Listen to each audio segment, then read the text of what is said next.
Hi, this is chapter 39, A Fish in a Tree. It's called To-Shay. On the way to school, I wonder about taking the long way, like through Mexico. When I arrive, the first thing I see is Albert, who has a black eye. Albert, Keisha says, when are you going to teach those boys a lesson? It's nothing, he says, all serious, but then he gets happy. Look, he says, holding up a big sign. The sign says, Allie is your ally. Give her your vote. You made a poster for the election? I ask, smiling. I know I'm going to lose, but this makes it okay. Thank you, Albert. He looks proud. But, why does it say my name twice? I ask. Your name is a homonym. I should know better than to ask Albert questions. You know, a homonym is a word with the same spelling but different meanings. A-L-L-Y spells your name, but it also spells ally with a long I sound at the end. An ally is someone who's on your side, someone who sticks by you, like an ally in a war. Shay comes by with Jessica. She looks at the poster and then at the three of us. Good luck, you six-legged weirdos. I guess Allie will get 3 votes anyways. After they leave, I look at the three of us and think about how there are 3 primary colors, yellow, blue, and red. Those 3 colors create every other color. Keisha goes over and talks to Suki, while I take a deep breath and turn to Albert. I know I'm going to lose, and Shay will never let me forget it. I look down at the desk and see Albert's sign. But at least I'll have a poster. I smile at him. Can I bring it home? Yes, but you can't give up, Albert says. Okay, well maybe you're right, Albert, but you shouldn't give up either.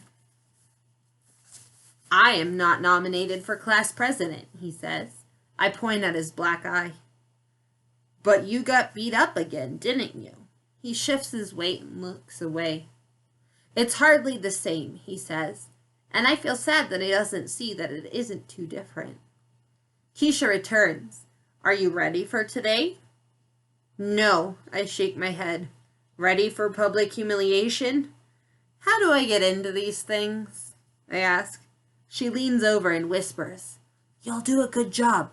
Albert and I are voting for you no matter what you say in your speech. I half smile. What if I say you have to lick the lunch tables to clean them? Well, I just won't do it. That'll be easy, Keisha says, pushing my shoulder. Albert adds, Depends what we had for lunch that day. We laugh. I'm happy that he doesn't seem mad about my questioning him. Mr. Daniels is wearing a George Washington tie. He gets up and calls Shay to present first. I notice she's dressed in red, white, and blue. I look down. I didn't even think about wearing anything special. Shay talks about how great she is and all that she'll do. Kids applaud her over her promises. Some of the things she says she'll do, I can't imagine how she'd pull off, like getting extra recesses and longer snack times. When she promises new, bigger lockers for the hallways, I know she can't do that. With every sentence, kids are happier, and I feel smaller and smaller. Then I get up there, holding my paper. The sound that comes out of my mouth doesn't sound like a real word. I try again, and it's the same sound. Then 4 more times. The quiet laughs rise all around me, but Mr. Daniels holds his palm towards the class without taking his eyes off of me, and the noise stops. I feel hot. That Etch-a-Sketch brain hits me and I go blank staring at the page. That I wrote. That I can't read. Shay looks smug and it's making it even harder. Mr. Daniels bends over, resting his hands on his knees. He whispers, Look, you can do this.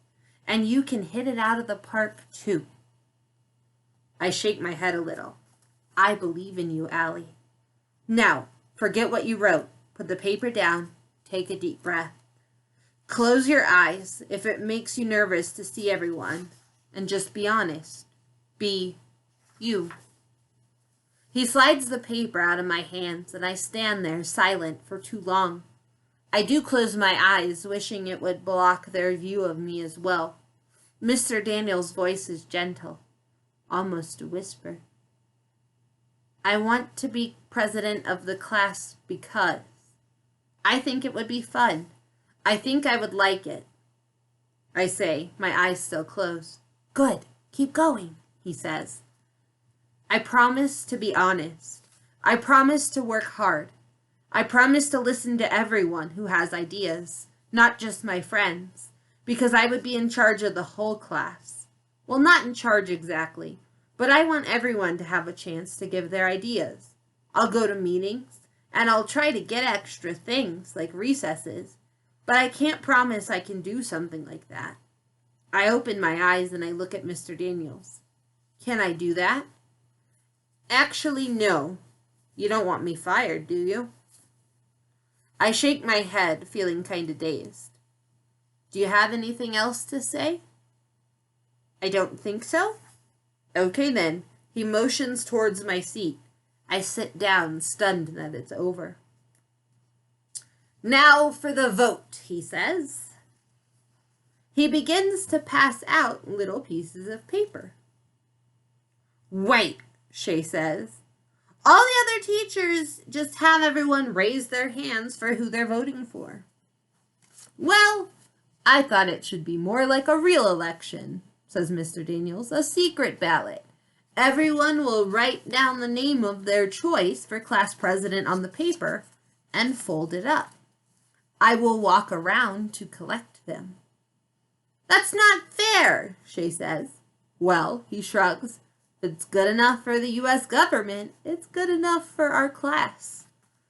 I smooth out the tiny piece of paper and I try hard to be neat. There's a lump in my throat as I write down my own name, and I don't even know why.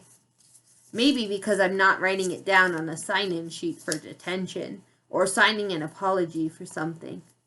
I fold it once, twice, then 3 times, and I put it in the basket when Mr. Daniels comes by. He says he'll let us know later, but everyone begs him to count now. So he does. He opens the first one. Shay. He opens another one. Shay. He opens a third. Shay. But when he opens the next 4, Allie. Allie. Allie. Allie. They're for me, and I'm surprised. A couple more for Shay. And a couple more for me. 4 more? I can't imagine who would vote for me. I thought everyone loved Shay, but as I look around the room, some kids are glancing at me. Some actually look happy. Oliver and Suki and a bunch of other kids. Towards the end of counting, when it looks like I've actually won, Shay crosses her arms and falls back against her chair. In the end, Mr. Daniels shakes his head with Shay and tells her she ran a good campaign. Then he turns to me and says, "Congratulations, Madam President Nickerson." And then he salutes me and laughs. The class claps. Keisha's up and dancing while Albert gives a single nod. Mr. Daniels, Max raises his hand. I think this calls for a party. Why, Max? Because it's Wednesday? Any day's a good day for a party, Mr. D, he says, and Shay looks annoyed with him. But her real dagger eyes are saved for me. At least she's quiet for once. And that's perfectly fine with me. Can't believe I won. That is the end of chapter 39. My question for you is, why do you think Allie won the election for class president? And second question, why do you think Mr. Daniels had them write down their votes instead of raising their hands? Let me know.